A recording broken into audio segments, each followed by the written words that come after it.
Ouais, ça a commencé en 2002. Enfin, je jouais dans un groupe de musique, plutôt quelque chose de punk hardcore, on va dire. Et on s'est retrouvé à devoir monter une association pour organiser des concerts sur une péniche. Et voilà, donc il a fallu trouver un nom, monter un statut, et c'est comme ça qu'est arrivé le nom Arrache-toi un œil dans un premier temps. Donc c'était vraiment pour, au tout départ, avoir un statut pour organiser des concerts. Et voilà, donc ça c'était 2002. Après il y a eu plusieurs années qui se sont passées, puis après on s'est rencontré avec Amy. Toi tu faisais aussi un peu de concerts de ton côté. Enfin, j'en avais fait un ou deux, mais j'étais encore. Enfin, on était. Enfin, moi j'étais étudiante aux Beaux-Arts à l'époque, et Gaspard en graphisme. Et du coup, il y avait toujours cette passion pour la musique, les arts visuels et tout ça qui était là. Et après, quand on est sorti un peu d'école, on a un peu tâtonné un peu partout. Et puis après, on a commencé à monter un atelier de sérigraphie avec des autres amis en commun. On a appris la technique par nous-mêmes. Et petit à petit, on a fait que ce médium nous appartienne et on a pu faire nos images, et faire nos flyers, nos affiches. Et après, comme on s'est rencontrés, organiser des concerts ensemble et du coup faire de la promo ensemble pour nos concerts aussi. Et après, faire de la créa aussi d'affiches d'autres concerts qui ne sont pas les nôtres. Et après, ça s'est étendu à faire des visuels aussi pour des groupes, Des pochettes des de salles. disques, Ouais. des t-shirts et autres. Alors la sérigraphie, on l'a vraiment découvert ensemble. En fait, Ouais, parce qu'on était. on organisait un petit On peu avait des fait ça concerts à l'école. chacun de notre côté, mais Ouais. c'est plus qu'on a un ami à un moment qu'on connaissait par la musique qui a découvert ce médium-là en allant imprimer des pochettes de son groupe à Bordeaux.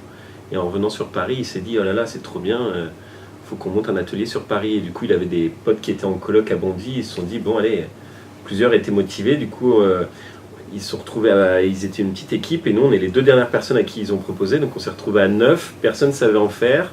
On a tout commandé par internet et puis on s'y est mis. Voilà, on a découvert tous ensemble. On avait beau faire nous des écoles plus beaux-arts ou écoles de graphisme, etc. On n'avait pas trop touché ce médium-là pendant ces écoles-là, donc on était autant novices qu'eux. Et c'est vraiment après au bout de 1 ou 2 ans qu'on a découvert ça et puis qu'on a commencé à pratiquer. Et puis les erreurs, on se donnait des petits conseils, des petits coups de main. Et puis voilà, donc ça c'est arrivé plus.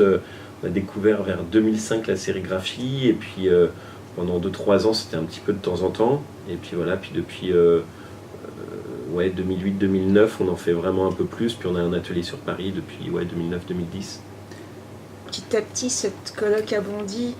Les gens ne venaient plus trop à l'atelier. On s'est retrouvés plus, nous deux, à continuer à pratiquer ce médium. Et après, on a monté des autres ateliers en banlieue parisienne. Et là, le dernier en date, c'est vraiment. Enfin, qu'on avait au début partagé avec quelqu'un, un autre illustrateur, mais qui est parti après. Et du coup, là, c'est vraiment que notre atelier à nous deux. Ouais, c'est pas une volonté. Enfin, c'est une volonté dans le sens où c'est vrai qu'on a une manière de travailler où on a besoin. Enfin, on se connaît bien, on travaille déjà dans une même pièce chez nous et du coup l'atelier c'est un peu le prolongement mais pour la partie impression. Après, je pense qu'on se placerait plus en tant que graphiste, illustrateur. Vraiment, ça c'est plus ce qu'on fait beaucoup.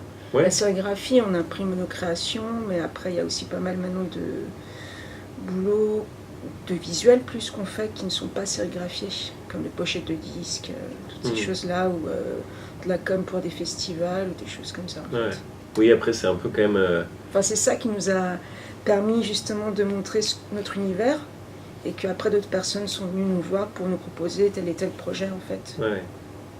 Et c'est vrai que non, on peut dire que oui, il y a une partie qui vient vraiment de la création pure et dure d'images dans l'univers de la musique ou autre, et l'autre qui est la création pareille mais qu'on édite nous en sérigraphie. Donc c'est un peu ces deux mis bout à bout, plus d'autres petites choses mais qui restent dans cet univers-là qui nous permettent oui, de vivre à deux de ça sans autre aide depuis 5-6 ans maintenant. Après on n'a pas un vrai salaire, on vit un peu au jour le jour, on ne sait pas de quoi sera fait demain mais voilà, on a trouvé une espèce d'équilibre et puis surtout je crois on s'est bien trouvé tous les deux. Du coup il y a quelque chose je pense qui motive dans le fait de faire ça à deux, même si on a des choses qu'on fait chacun dans notre coin, il y a toujours un peu le regard de l'autre et puis ça a une activité qui nous permet de souvent bouger et ça je pense c'est aussi assez important.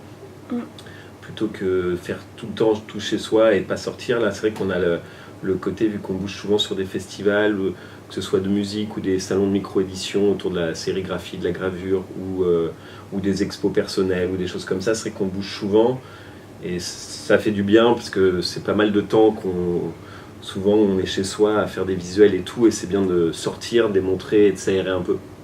Voilà, donc ça c'est le truc je pense qui est assez agréable. Ouais, et puis de voir dans les autres pays comment ça s'organise, la scène qu'il y a un peu partout et tout ça, c'est assez cool de voir ouais. Et autant dans l'univers plus musical que dans l'univers plus édition, micro-édition et un peu galerie aussi, enfin on est un petit peu On voyage pas mal entre ces trois univers-là en fait, entre la musique, les festivals musicaux purs, tout ce qui est micro-édition et après plus le côté artistique, galerie, tout ça.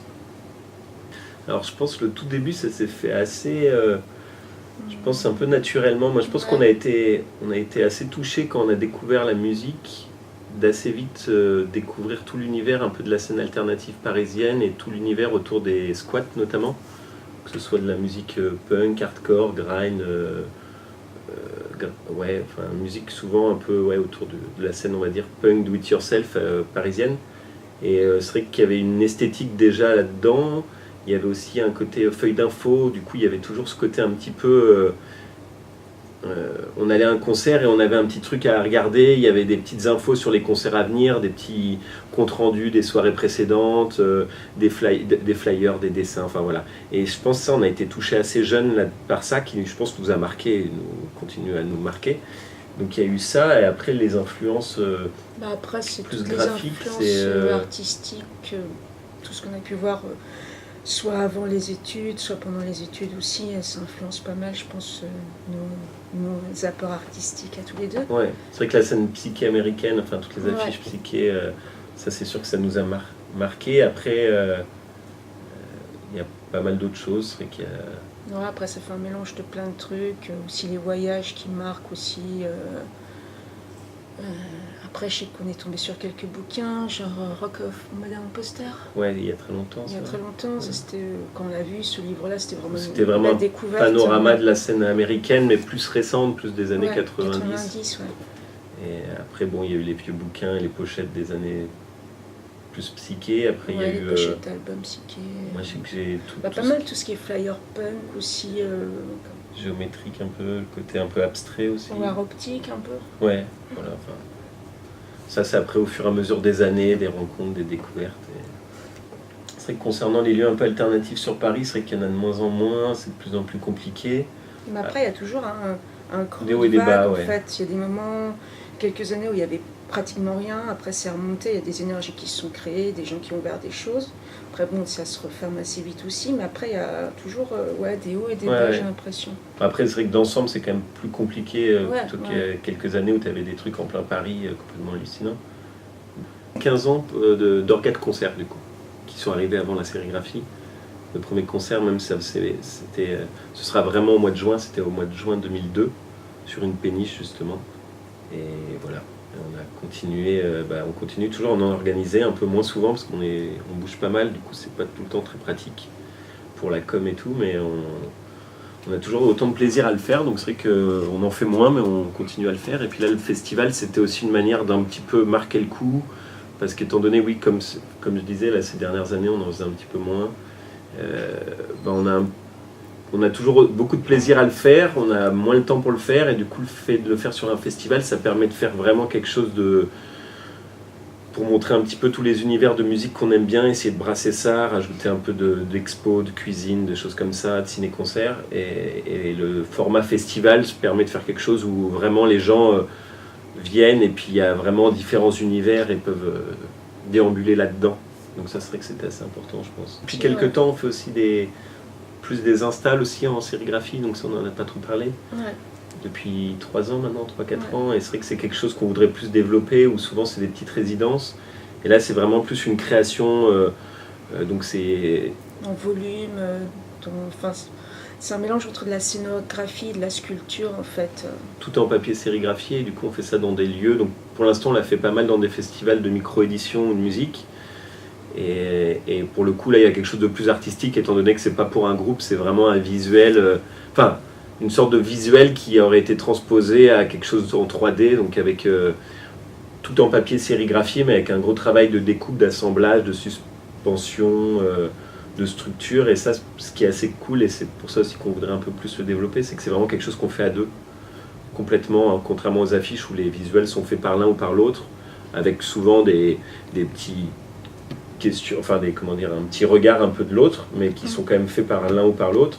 Là, c'est vraiment un travail à quatre mains, et où on a, c'est des chouettes moments, c'est souvent des périodes assez intenses d'une semaine où on fait ça.